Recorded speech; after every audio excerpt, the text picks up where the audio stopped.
কত হয়েছে দাদা? 7 টাকা। Thank you. খুচরো নেই। কোনো ব্যাপার না, আমি তো আসতেই থাকি। Next time. হ্যাঁ, সে তো জানি। কেউ রাস্তা পার করিয়ে দিন, রাস্তা পার করতে চাই। আসুন, আমি আপনাকে ওপারে পৌঁছে দিচ্ছি। সামলে, হ্যাঁ? ভগবান তোমার ভালো করুক, নয়তো আজকালকার যুগে কে কাকে সাহায্য করে। আর এমন কিছু করে দিইনি আমি। 1 মিনিট, হ্যাঁ?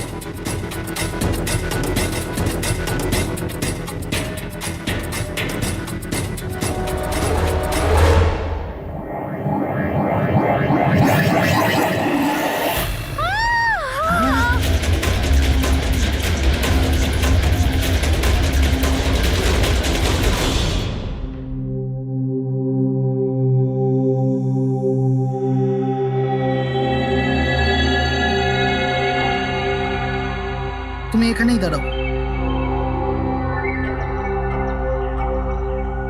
এসো।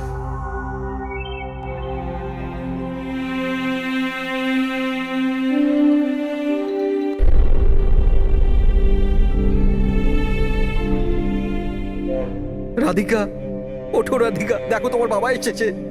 স্যার, এটা কবে হলো, কি করে হলো? কাল রাত্রে তো একদম ঠিক ছিল আমার মেয়ে। রাধিকা ওঠো। রাধিকা ওঠো বাবা, ওঠো। আমরা বাইরে আছি। রাধিকা, রাধিকা ওঠো, দেখো দেখো আমি এসেছি। রাধিকা ওঠো।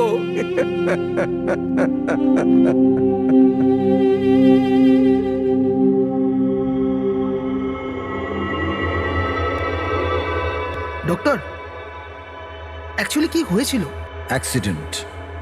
সকাল সকাল একটা গাড়িতে মেরেছে। যতক্ষণ লোকে এখানে নিয়ে এলো মারা গেছিল।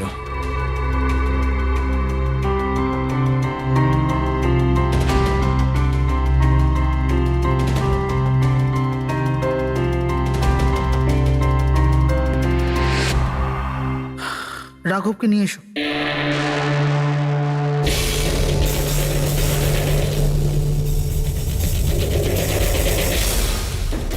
স্যার, একটু ভেতরে চলুন। কি হয়েছে? আসুন না স্যার।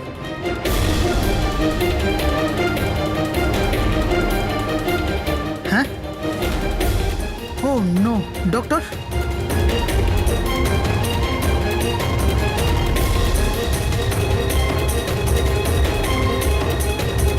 He is dead.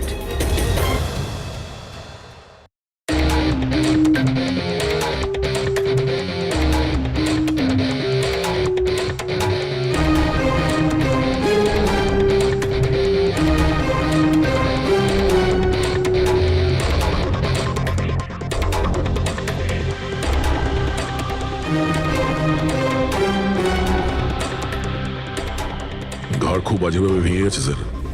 খুনি কোনো সুযোগই দেয়নি। স্যার, মাত্র 10 মিনিটের জন্য ওনাকে একা ছেড়েছিলাম। বুঝলাম না কি করে এসব হলো 10 মিনিটে। খুনির কোনো সূত্র? না স্যার, আমরা তো বাইরেই ছিলাম স্যার, দরজাও বন্ধ ছিল। কেউ বাইরে থেকে ভেতরে আসেওনি, ভেতর থেকে বাইরে যায়ওনি। এটা কিভাবে সম্ভব? মানছি খুনি এখানে লুকিয়ে বসেছিল, কিন্তু এসব করে বাইরে গেল কি করে, আর সেটা 10 মিনিটের ভেতরে? না না না, একটা কথা বলো, তুমি জোর দিয়ে বলতে পারবে যে এখানে লাশ ছাড়া অন্য কেউ ছিল না? একদম স্যার, কেউ ছিল না। কারণ ঘর থেকে বেরোনোর আগে পুরো ঘরটা আমি নিজে চেক করেছি। কোনো লাশ তো খুন করতে পারে না, তাহলে করলোটা কে? এটা নিশ্চয়ই কোনো মানুষেরই কাজ। খুনি কোথায় লুকিয়ে থাকতে পারে? এই রাঘব কে ছিল? একজন সাধারণ চোর ছিল, কাল রাত থেকেই লকআপে ছিল। অ্যাক্সিডেন্টে ওর মেয়ে মারা গেছিল, তাই ওকে এখানে নিয়ে এসেছিলাম। দয়া,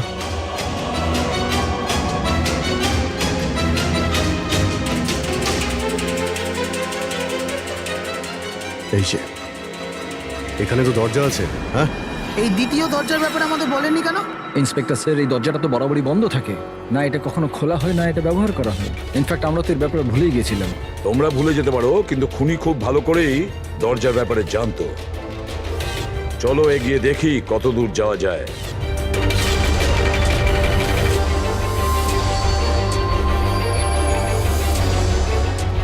স্যার এই জায়গাটা তো সত্যি সত্যি অনেক দিন ধরেই বন্ধ পড়ে আছে মনে হচ্ছে।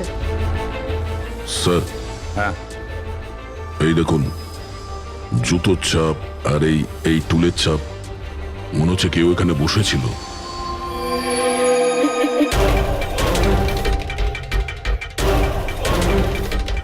স্যার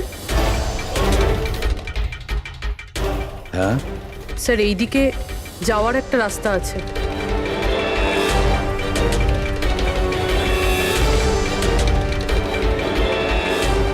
স্যার হ্যাঁ স্যার এখানে সিমেন্টের প্লাস্টারের কাজ চলছে। হ্যাঁ এই সিমেন্টটা ভিজে রয়েছে, এখানে কোনো চিহ্ন না রেখে কেউ যেতেই পারবে না স্যার। আর এত বড় লাভ কেউ দিতেও পারবে না। সেটাই তো। স্যার এরকমও তো হতে পারে যে উনি অন্য কোনো রাস্তা ব্যবহার করেছে। হ্যাঁ কিন্তু সেটা কোথায়? স্যার স্যার দরজা।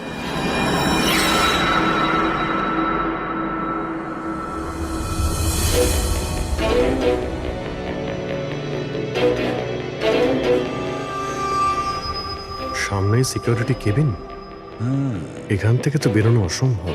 সেটাই তো। তাহলে যেতে পারে কোথা দিয়ে? স্যার এই খুনি কিন্তু বেশ ভালো প্ল্যান বানিয়েছিল। হ্যাঁ কিন্তু একটা প্রশ্ন থেকে যায়, একটা সাধারণ চোরকে মেরে ফেলার জন্য এত বড় প্ল্যানিং আর এত বড় ঝামেলা করার কি দরকার তার?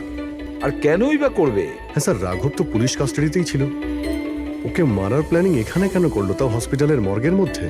আর তারপর খুনি বা জানলো কি করে যে ওর মেয়ের আজকেই অ্যাক্সিডেন্ট হবে আর ওর বডিকে এখানে নিয়ে আসা হবে? গন্ডগোল আছে অভিজিৎ, অনেক বড় গন্ডগোল আছে। এই রাধিকা আর ওর বাবা রাঘবের মাঝখানে কোনো না কোনো আলাদা সম্পর্ক নিশ্চয়ই আছে। তা একটা কাজ করো, রাধিকার অ্যাক্সিডেন্ট আর ওর বাবা রাঘবের খুন, এই দুটো কাজ করার মধ্যে কিসের যোগাযোগ আছে খোঁজ নাও। স্যার আর অভিজিৎ দেখো তো একটু এই হসপিটাল চত্বর ঘুরে যে খুনি এখান থেকে গেল কিভাবে আর কোন রাস্তা দিয়ে।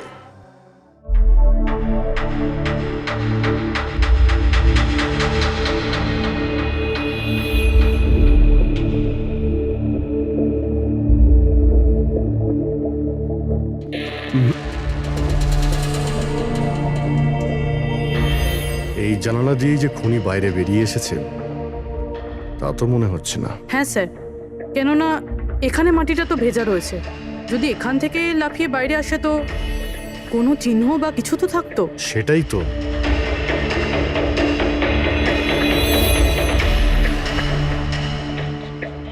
ওখানে মর্গের রুমের বাইরে সিমেন্ট ভিজে, ওখানে কোনো চিহ্ন নেই। এখানে একটাই রাস্তা আছে যেটা দিয়ে বাইরে আসা যায়, এখান থেকেও আসেনি, মানে গেল কোথা দিয়ে? কিন্তু স্যার একটা জল জ্যান্ত মানুষ এইভাবে হাওয়াতে উড়ে তো যেতে পারে না। কারেক্ট, জলজান্ত মানুষ না হতে পারে পুরবী, কিন্তু মৃত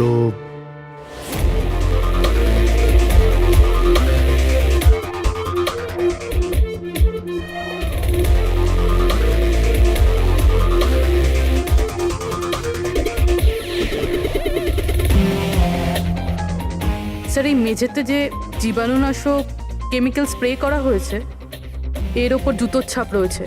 মানে খুনি যদি রাঘবকে খুন করে এই দরজা দিয়ে বাইরে বেরিয়ে যায় তাহলে তার কেমিক্যাল লাগা জুতোর চিহ্ন ওখানেও থাকা উচিত। এখানটায় দেখো তো।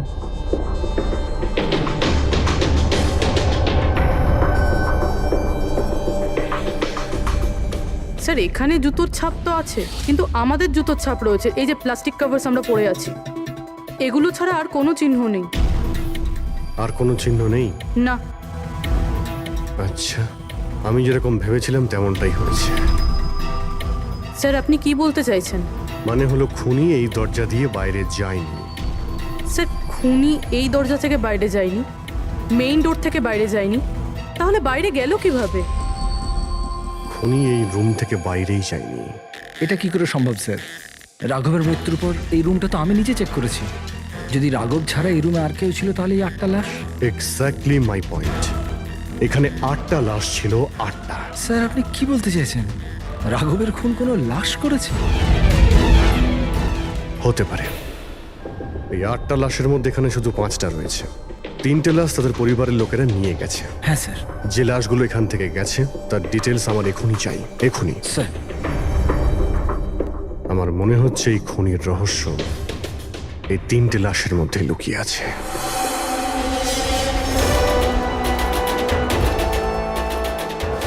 ওই অ্যাক্সিডেন্টটা এখানে হয়েছিল। ওই চায়ের দোকানদারকে জিজ্ঞাসা করি, হতে পারে কিছু দেখেছে। আচ্ছা দাদা, আজ সকালবেলায় এখানে একটা অ্যাক্সিডেন্ট হয়েছিল, কিছু বলতে পারেন সেটার সম্বন্ধে? সাহেব, উনি এখানে পাশেই কাজ করতেন। উনি রোজ চা খেতে আমার এখানে অবশ্যই আসতেন। আজকেও চা খেয়ে উনি আমার এখান থেকে বেরোচ্ছিলেন, এমন সময় অ্যাক্সিডেন্ট হয়ে গেল। সাহেব, কিছু বুঝতেই পারলাম না ওই গাড়িটা কোথা থেকে এখানে এলো আর ওকে ধাক্কা দিয়ে গেল। গাড়ির নম্বরটা দেখেছেন আপনি? সাহেব, সবকিছু এত তাড়াতাড়ি হয়ে গেল, নাম্বার দেখার সুযোগই পাইনি। আচ্ছা, গাড়িটা কি ছিল দেখেছিলেন? সাদা রঙের বড় গাড়ি ছিল স্যার। ও একলা ছিল না ওর সাথে অন্য কেউ ছিল? এসেছিলেন তো একা একাই। না স্যার, ও একা ছিল না, ওর সঙ্গে আরেকটা মেয়ে ছিল যে অন্ধ ছিল, আর রাধিকা দিদি তাকে রোড ক্রস করাচ্ছিল যখন অ্যাক্সিডেন্ট হয়েছে। ওই মহিলাটা দেখতে পেতেন না? তাহলে ওরও চোট লেগেছে। কোথায় গেছে ও? সেটা তো জানি না স্যার, অ্যাক্সিডেন্টের পরেই ও উধাও হয়ে গেল। স্যার, আমার মনে হচ্ছিল যে ও নাটক করছে। প্রথমে তো ঠিকঠাকই দাঁড়িয়েছিল, তারপর দিদিকে দেখে ও সাহায্য চাইলো। এটা হতে পারে যে ওই মহিলা যে কোনোভাবেই হোক রাধিকাকে মাঝ রাস্তায় নিয়ে যেতে চেয়েছিল, সেই কারণেই ও চা খাওয়ার জন্য অপেক্ষা করছিল, আর সবাইকে ছেড়ে ও ওর কাছেই সাহায্য চেয়েছে। রাধিকা ওই মহিলাটিকে নিয়ে ডিভাইডারের কাছে যাওয়ার পরেই মহিলাটি গায়েব হয়ে গেছে। তারপরে ওই গাড়িটা রাধিকাকে মেরেছে। তার মানে এটা কোন অ্যাক্সিডেন্ট নয়, খুন? এখন তো এরকমই কিছু মনে হচ্ছে। কিন্তু স্যার, কেউ রাধিকাকে কেন খুন করবে? সেটাই তো জানতে হবে। রাঘব আর রাধিকার এই দুজনের মৃত্যুর কারণ কিছু বুঝতে পারছি না। রাঘব, এক মিনিট, এই রাঘব জেলে ছিল, আর ওখানে ওকে কেউ মারতে পারতো না। আর রাধিকাকে মেরে রাঘবকে সেখানে পাঠিয়েছিল যেখানে ওকে মারার ব্যবস্থা করেছিল, মর্গ। এক্স্যাক্টলি। কিন্তু স্যার, রাঘব তো একটা সামান্য চোর ছিল, ওকে মারার জন্য এত বড় প্ল্যানিং? ফ্রেডি নিশ্চয়ই এই মামুলি চোরের কাছে এমন কিছু ছিল যেটা মামুলি নয়। আচ্ছা, কালকে এখানে ডিউটিতে গেছিল? আমি ছিলাম স্যার, আর আমার সাথে এই 2 কনস্টেবল। আমরা রাঘবের পুরো ডিটেলস চাই। আচ্ছা, এটা বলুন যে ওকে কোন অপরাধের জন্য গ্রেপ্তার করা হয়েছিল? আমরা ওকে গ্রেপ্তার করিনি, কাল রাতেও নিজে এখানে এসেছিল। আমি স্যারের সঙ্গে টাকার কথা বলছি, তুই আমাকে ইনফরমেশনটা বল। বল। না, আমি এখন বড়বাবুকেই বলবো। এটা বল, স্যার কোথায়? তুই আমাকে বল না। না, আমি স্যারকেই বলবো। কুশল, কিসের তর্ক বিতর্ক চলছে এখানে? নমস্কার স্যার। রাঘব, তুই এখানে কি করছিস? স্যার, রাঘব বলছে ও অনেক বড় ইনফরমেশন নিয়ে এসছে। আচ্ছা, ঠিক আছে, ওর কাছ থেকে ইনফরমেশন নিয়ে নাও। কিন্তু স্যার, ও টাকা চাইছে।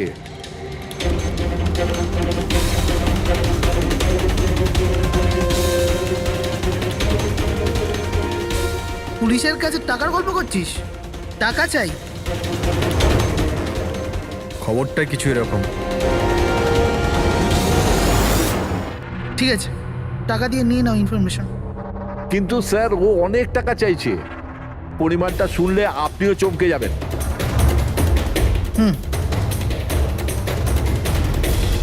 বল, কত দাম তোর ইনফরমেশনের? 3 কোটি। আরে,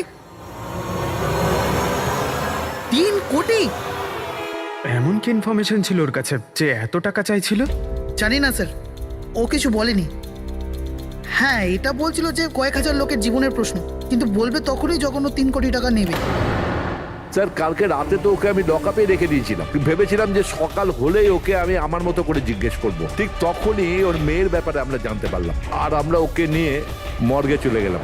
স্যার, এমন কি রহস্য ছিল ওর কাছে যার উপরে হাজার হাজার মানুষের প্রাণ নির্ভর করছিল, আর যার জন্য ওর নিজের এবং ওর মেয়ের প্রাণটাও গেল? আগে তো আমাদের এটা জানতে হবে যে এই রাঘব কালকে কোথায় কোথায় গেছিল আর কার কার সঙ্গে দেখা করেছিল, আর সারা দিন ও কি করেছিল। স্যার, দিনের কথা তো জানি না, কিন্তু রাতে ওর রোজকার মতো নেশাতেই ছিল। আমরা ওর ফাইলটা চাই। হ্যাঁ স্যার। এই লোকটা এখানে আসে দেখেছেন নাকি? হ্যাঁ আছে স্যার, আপনি ম্যানেজারকে জিজ্ঞেস করুন। ম্যানেজার কোথায়? ওপরে।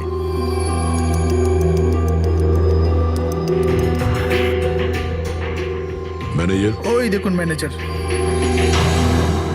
আমরা সিআইডি থেকে আসছি।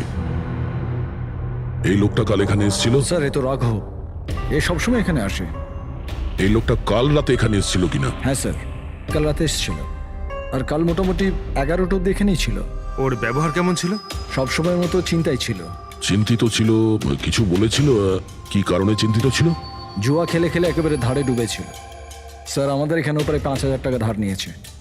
কালই বলেছিলাম ওকে, যদি পুরনো টাকা না দাও তাহলে এখানে কোনো খাওয়া দাওয়া পাওয়া যাবে না। তখন ও কি বললো? বলেছিল মিটিয়ে দেবে। কিছু নতুন কাজ করতে যাচ্ছিল। নতুন কাজ? কি কাজ? সেটা বলেনি স্যার। ঠিক আছে, থ্যাংক ইউ। স্যার এই এই রাঘব এমন কি কাজ করতে যাচ্ছিল যে ওর সব ঋণ শোধ হয়ে যেত? আর পুলিশ স্টেশনে গিয়ে বলেছিল যে ওর কাছে বিশেষ একটা ইনফরমেশন আছে। 3 কোটি চেয়েছিল তার জন্য।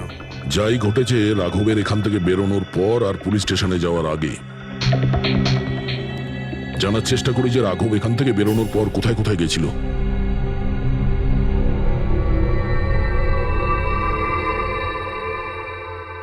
আচ্ছা, কালকে এই লোকটাকে আশেপাশে কোথাও দেখেছিলে? হ্যাঁ স্যার, যখন এখান থেকে বেরোচ্ছিলাম তখন আমি দেখেছি ওনাকে। তারপর কোথায় গেলেন আমি কিছু জানি না। আচ্ছা, এখান থেকে ও হেঁটে গেছিল না? হ্যাঁ স্যার, শুধু হেঁটেই গিয়েছিল, পুরো নেশা করেছিল। ওইদিকে কোথায় গেল স্যার? নেশা অবস্থায় হেঁটে গেছে তো বেশি দূর যায়নি। চলো দেখি। Thank you. ঠিক আছে স্যার।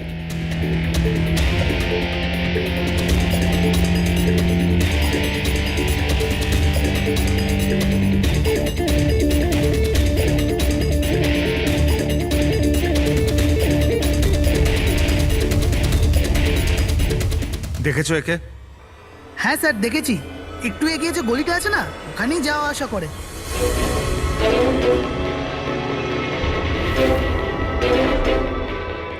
এক মিনিট, এই লোকটাকে দেখেছো? এ তো শিবার আত্মীয়। কাল রাতে জোরে জোরে দরজা ধাক্কা দিচ্ছিল আর শিবা শিবা করে চেঁচাচ্ছিল, পুরো পাড়াকে জাগিয়ে দিল স্যার। এই শিবা থাকে কোথায়? স্যার 3-4টে বাড়ি পর বাঁদিকে সবুজ রঙের একটা দেওয়াল আছে, ওটাই ওর বাড়ি।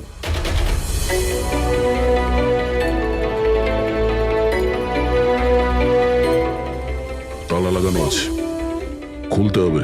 পঙ্কজ একটা কাজ করো, আশেপাশে কেউ আছে কিনা দেখো, ডাকো ওকে। আরে এদিকে এসো।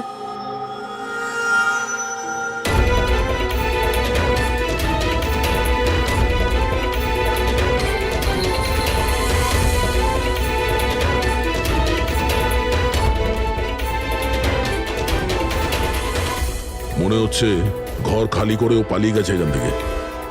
কোথায় ও? শিবা কোথায়? হ্যাঁ স্যার ওর তো কোনো খোঁজ খবর থাকে না, যে কোনো সময় আসে যে কোনো সময় যায়। আচ্ছা, কোনো আইডিয়া আছে কোথায় পাবো ওকে? স্যার ওই বস্তির পেছনে ওর ওর আত্মীয়র বাড়ি আছে, ওখানে পাওয়া যেতে পারে, ওখানেও যায় আসে।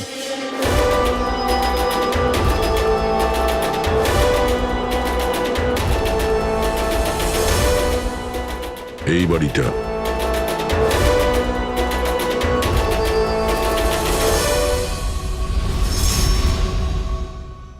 আপনি শিবার আত্মীয়? হ্যাঁ স্যার। আপনারা? এই শিবা এখানে আসা যাওয়া করে কি? হ্যাঁ স্যার, কখনো কখনো। মাঝে মাঝে। আজ আসতে পারে? বলতে পারবো না স্যার। বলতে পারবেন না? Thank you very much. এই করণের লাশ তো অরিজিনাল ছিল। এখন বাকি দুজন, টনি আর সুনীল।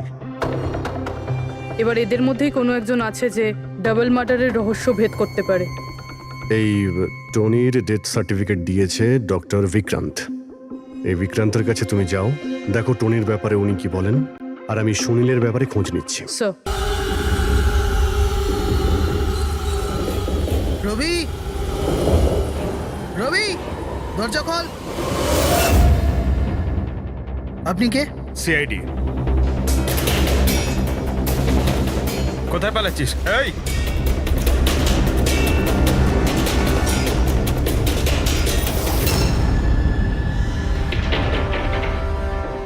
চল। স্যার আপনারা আমার পেছনে কেন পড়ে আছেন? আমি কিছু করিনি, আমাকে মারবেন না। দেখুন আমি চুপ। এখন এটা বল, ওই রাত্রে রাঘব যখন তোর বাড়িতে এসেছিল তখন কি হয়েছিল? স্যার, আমি রাঘবকে নিয়ে গেছিলাম মালাডের কমল সোসাইটিতে। ও চুরি করতে গেছিল, তাই ও একটা বাড়িতে ঢুকে পড়লো, কিন্তু আমি জানতাম না ও কোন বাড়িতে গেছিল। আমি ওখানেই মোটরসাইকেলে ওর জন্য ওয়েট করছিলাম। কিছুক্ষণ পর ও যখন এলো তো ও অবাক হয়েছিল, বলছিল যে ভেতরে ও কিছু পেয়েছে। কি পেয়েছিল? ও ওখানে বোম। কি? আমি ওকে বলেছিলাম যে এই কথাটা আমরা পুলিশকে বলে দিই, কিন্তু স্যার ও নিজের লোভ সামলাতে পারলো না, তো ওর স্বার্থ সিদ্ধি করার চেষ্টা করলো। ব্যাস স্যার, এর বেশি আমি কিছু জানি না। যদি তুমি কিছু না করো তাহলে তুমি পালাচ্ছিলে কেন? স্যার, ওই রাঘব আর ওর মেয়ের মৃত্যুর খবর শুনে আমি ভয় পেয়ে গেছিলাম। শুধু আমার আর আমার পরিবারের প্রাণ বাঁচানোর জন্য পালাচ্ছিলাম। স্যার, হয়তো সেই জন্যই বলছিল যে হাজার হাজার লোকের জীবনের ব্যাপার। আর যদি সত্যি রাঘব ওখানে বোম পেয়ে থাকে তাহলে এটা তো খুব সাংঘাতিক ব্যাপার। অন্য কেউ ওই বোমটা পাওয়ার আগে আমাদের খুঁজতে হবে ওই বোমটাকে। কোথায় ছেড়েছিলে তুমি রাঘবকে বলো আমাদের। চলো। কমেন। ডক্টর বিক্রান্ত, হ্যাঁ বলুন। আমি সিআইডি থেকে এসেছি। সিআইডি? বসুন। না, ঠিক আছে। এই এই টনির ডেথ সার্টিফিকেট আপনি ইস্যু করেছিলেন? হ্যাঁ, আমি ইস্যু করেছিলাম। আচ্ছা, তাহলে কি টনি সত্যিই মারা গিয়েছিল? এটা কি ধরনের প্রশ্ন করছেন আপনি? অফকোর্স মারা গেছিল, না হলে আমি ডেথ সার্টিফিকেট ইস্যু করতাম কি করে? দেখুন ডক্টর, আমি সেরকম কিছু বলতে চাইনি। এরকমও তো হতে পারে আপনার কোনো ভুল হয়েছিল, ও বেঁচে ছিল আর তারপর। আমার 20 বছরের জীবনে আমাকে আজ পর্যন্ত এরকম অভিযোগ কেউ করেনি। আচ্ছা ডক্টর, আপনি কি টনিকে আগে থেকে চিনতেন? আগে না, ওনার স্ত্রী ওনাকে ক্লিনিকে নিয়ে এসেছিলেন। হার্ট অ্যাটাক হওয়ার জন্য উনি মারা গিয়েছিলেন। হ্যাঁ ম্যাডাম, এটা সত্যি যে আমাদের দিক থেকে কোনো ভুল হয়নি। আমি কোনো হাতুড়ে ডাক্তার নই ম্যাডাম। 20 বছরের অভিজ্ঞতা আছে আমার। ইংল্যান্ড মেডিকেল কলেজ থেকে ডিগ্রি আছে আমার। আপনি বুঝতে পারছেন? England medical college. আর আপনি আমার যোগ্যতায় সন্দেহ করছেন? আমি কি জীবিত আর মৃতর মধ্যে পার্থক্য বুঝি না? I am so sorry doctor, আমি সেরকম কিছু বলতে চাইনি। আচ্ছা, আপনি এটা বলুন, ওই লাশটাকে নিয়ে কোথায় যাওয়া হয়েছিল? কবরস্থানে নিয়ে গেছিল, আর কোথায় যাবে? থ্যাঙ্কস।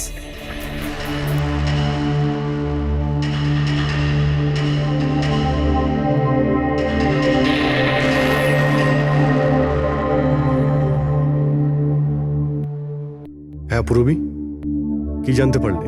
স্যার, এই ডক্টর বিক্রান্ত যে টনির ডেথ সার্টিফিকেট ইস্যু করেছিল, এ কেমন অদ্ভুতভাবে কথা বলছিল। বলছিল যে সে তার ডিগ্রি ইংল্যান্ড মেডিকেল কলেজ থেকে পেয়েছে। England medical college? হ্যাঁ স্যার। স্যার, এই নামের তো কোনো কলেজ নেই, আমি ইন্টারনেটেও চেক করেছি। তাহলে আমাকে এরকম কেন বললো? আমার মনে হচ্ছে ও কিছু লুকোচ্ছে। স্যার, আমারও তাই মনে হয়। আমি একটা কাজ করছি, আমি খোঁজ নিচ্ছি। দেখো, এই কেসটা কিন্তু খুব বিপজ্জনক, বুঝেছো? তুমি একা কিছু করতে চেও না। তুমি তোমার লোকেশন পাঠাও, আমি এক্ষুনি যাচ্ছি। ওকে? ঠিক আছে স্যার।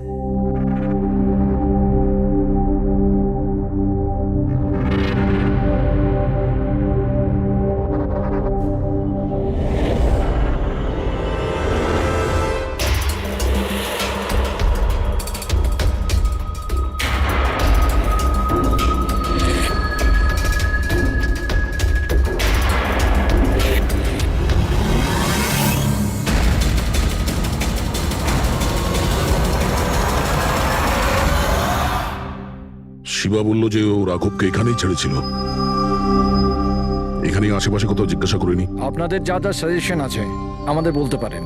মনে হচ্ছে কোনো মিটিং চলছে ভেতরে। একটুখানি সেটা একটু দেখে মেইনটেনেন্সটা নেওয়া বাড়িয়ে যেত। নিলে। এক্সকিউজ মি, আমরা সিআইডি থেকে আসছি। আপনার কাছে কিছু জিজ্ঞাসাবাদ করব। রাঘব নামের আপনাদের মধ্যে কেউ একে দেখেছেন? না স্যার। কাল রাত আপনাদের মধ্যে কারোর বাড়িতে চুরি হয়েছে? কাল আই ডোন্ট থিঙ্ক সো। কিন্তু আপনারা এখানে কি করছেন? দেখুন, আমাদের কাছে পাকা খবর আছে যে এই লোকটা আপনাদের মধ্যে কারোর একজনের বাড়িতে চুরি করেছে। স্যার, যদি আমাদের মধ্যে কারোর বাড়িতে চুরি হয়ে থাকে তাহলে আমরা জানতাম না নাকি? জানতে পারতেন, কিন্তু আপনারা যদি আমাদের মিথ্যে কথা বলেন তাহলে আমরা জানবো কি করে? আমাদের আপনাদের সবাইয়ের ঘরের তল্লাশি নিতে হবে। নিতিন বাবু, let's cooperate with CID. Sir আপনারা তল্লাশি নিতে চান, আপনারা করুন তল্লাশি, আমাদের কোনো প্রবলেম নেই। ঠিক আছে, মনে হচ্ছে তল্লাশি করে কোনো লাভ হবে না। বোম এখান থেকে সরিয়ে দেওয়া হয়েছে। এতক্ষণে বম হয়তো টার্গেটে পৌঁছেও গেছে। তাহলেও এদের মধ্যে কেউ না কেউ মিথ্যে কথা বলছে। একটা কাজ করো, এদের সবার ডিটেলস বার করো। বোম না হোক, বারুদ কিংবা অন্য কোনো প্রমাণ নিশ্চয়ই পাবো। আমাদের কাছে সময় খুব কম, তাড়াতাড়ি করো।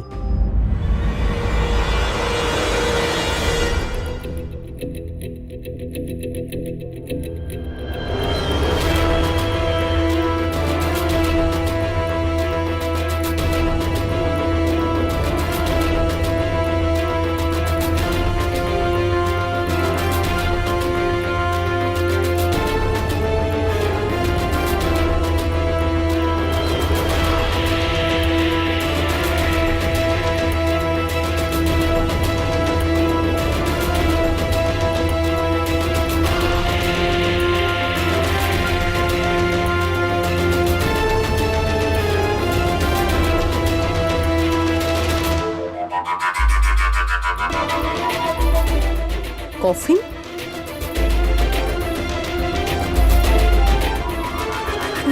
টনির লাশ এখানে?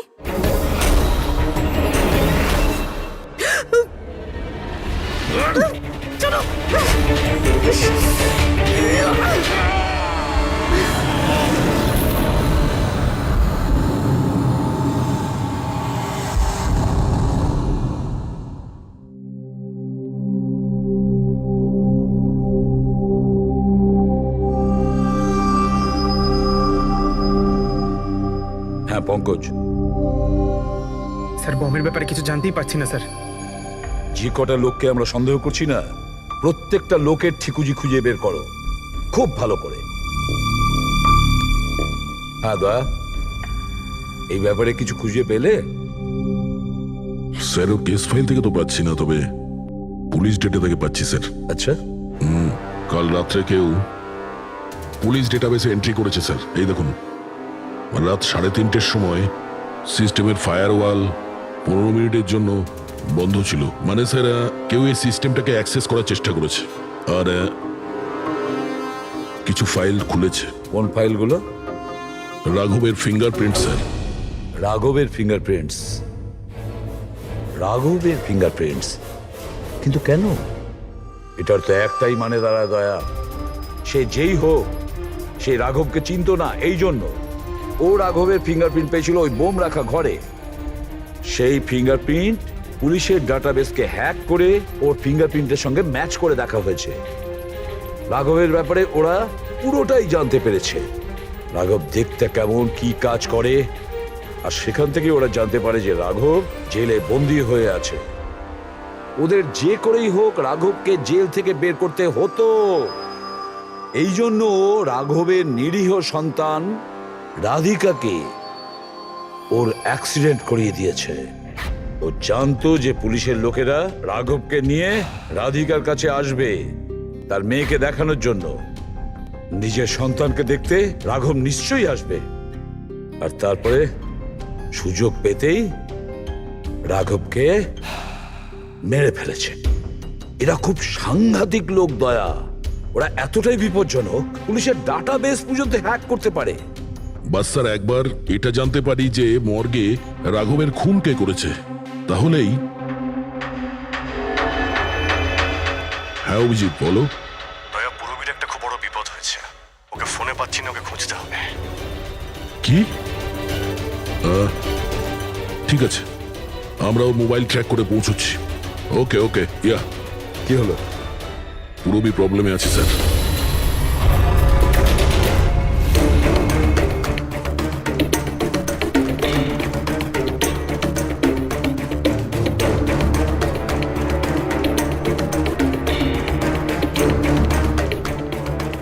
লোকেশন তো এটাই বলছে। চলো।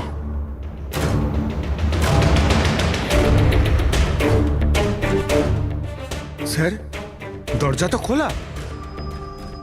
চলো।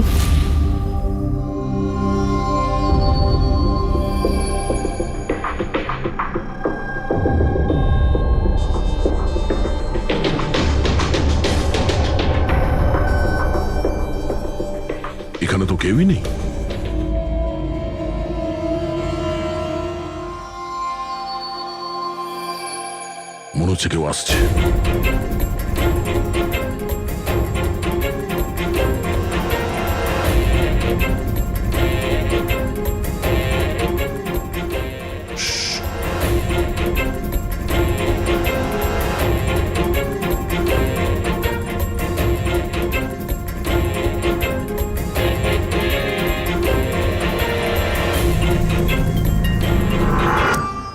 অভিজিৎ, তুমি? আমি পুরবীর মোবাইল ট্র্যাক করে এখানে এসেছি। পুরবী কোথায়? পুরবী তো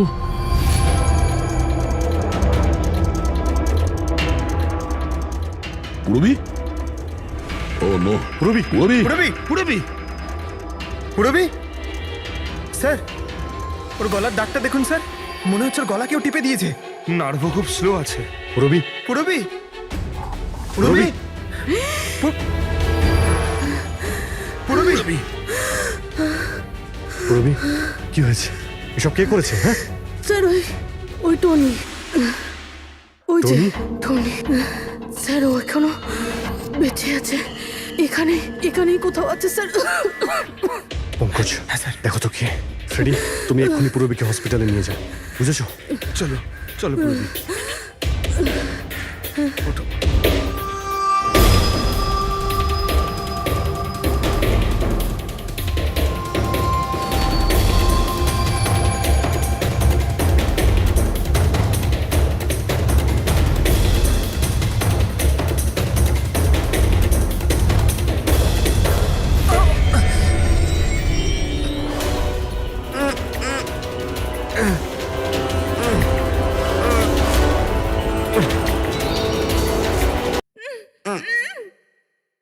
আমার স্বামী। ভয় পাবেন না, আমরা সিআইডি থেকে। সাবধানে।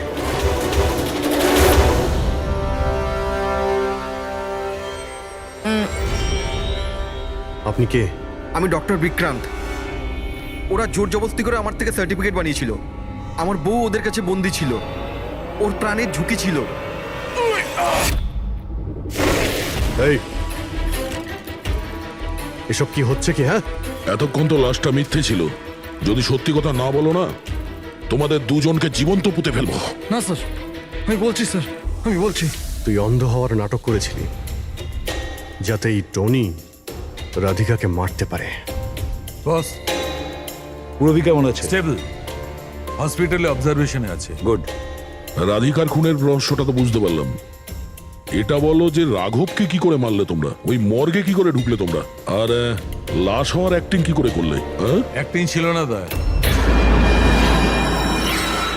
ও সত্যিই মরে গেছিল।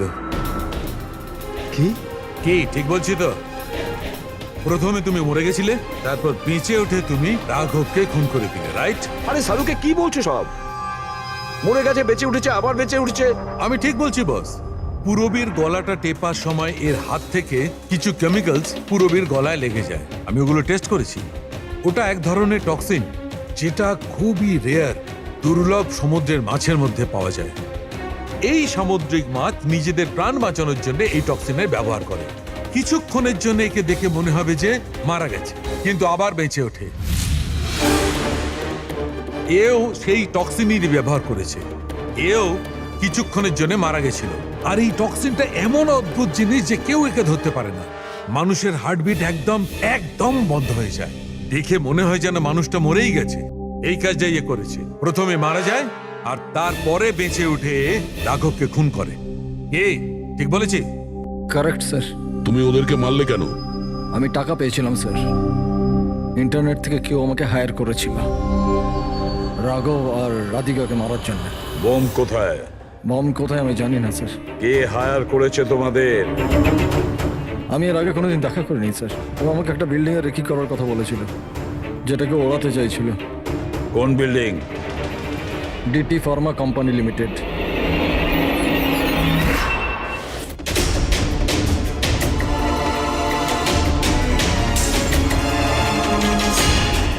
এদিকে শোনো ভাই, এদের মধ্যে কেউ কি এখানে আজকে এসেছে? হ্যাঁ, এ পার্কিং লটে গেছে স্যার।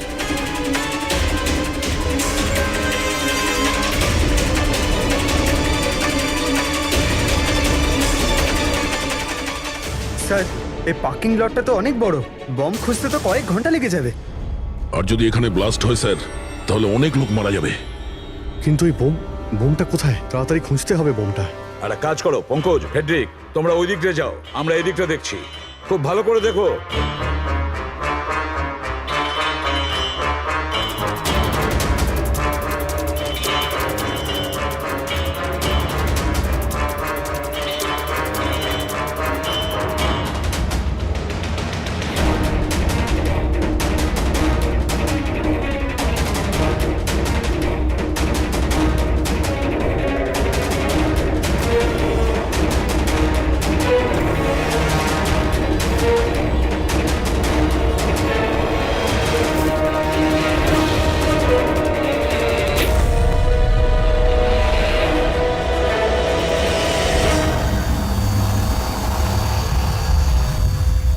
নিতিন,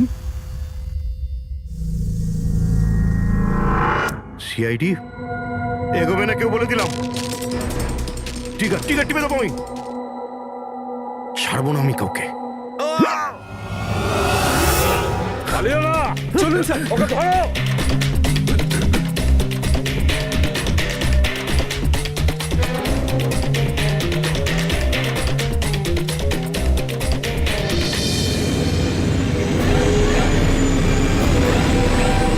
খেলা শেষ।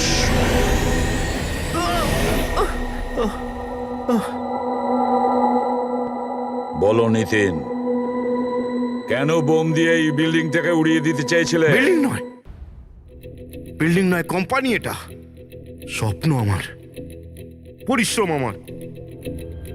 এটাকে আমি জমি থেকে আকাশ পর্যন্ত তুলেছি, রক্ত ঘাম এক হয়ে গেছে এটা করতে আমার। আর এরা সব কৃতজ্ঞতা স্বীকার তো দূরে থাক, আমাকে বের করে দিয়েছে। ওই বোর্ড অফ ডিরেক্টর, আমি বানিয়েছি ওকে, আমি। আর উনি আমাকেই বের করে দিয়েছেন। কি অবস্থা করেছে আমার, প্রতিশোধ তো নিতেই হতো। কিছু লোকের প্রতি প্রতিশোধ নেওয়ার জন্য তুমি এই পুরো বিল্ডিংটাকে উড়িয়ে দিতে চেয়েছিলে? হ্যাঁ, এই বিল্ডিং এ যে সমস্ত নিরীহ লোকেরা আছে তারা কি ক্ষতি করেছিল তোমার? রাঘব আর তার মেয়েরও প্রাণ নিয়েছো তুমি, আর তারপরেও এই বিল্ডিংটাকে প্ল্যান করে শেষ করতে চাইছিলে।